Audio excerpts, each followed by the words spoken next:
Welcome to Wall Street Confidential. Bob Toll changing his tune, going from negative to positive. In this environment, it's just amazing. Well, I want to go back to what he said to me 3 months ago.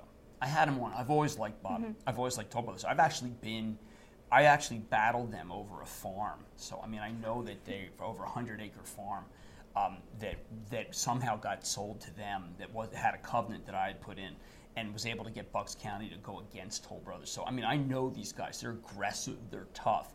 And I've looked him in the eye many times. And I had been, even the last 3 months ago, just saying, listen, there's got to be a light in the end of the tunnel. He agreed with me. And there was this moment where he says, yes, there is a light in the end of the tunnel, Jim. And I was like, okay. And he goes, it's an oncoming train. It's one of those moments on TV where it's like, I just, I just agape. I didn't see that coming.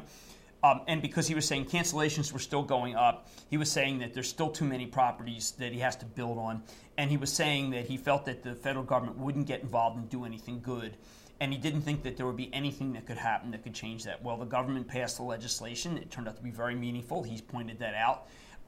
We are at the throes of, he didn't want to say this point blank, but he's been saying the election's going to change immigration. Obviously, immigrants had been big buyers of homes. But most importantly, he now agrees with me on the notion that household formation, which has continued at a pace of around 600 to 800,000, which is used to be, given the fact that our country is so big, you would think that we'd have more household formation. We have the same amount of household formation we've had for the last 10 years. But what he's saying is that there's so much pent-up demand and prices have come down so much that people are looking again. And he also made this point that I don't think people realize, and again, you'd never know it from reading any of the articles, but cancellations is a function of mortgage money.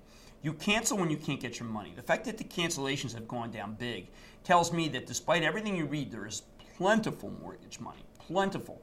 I have also found that empirically in the areas that I look at. So this was a big change for Toll.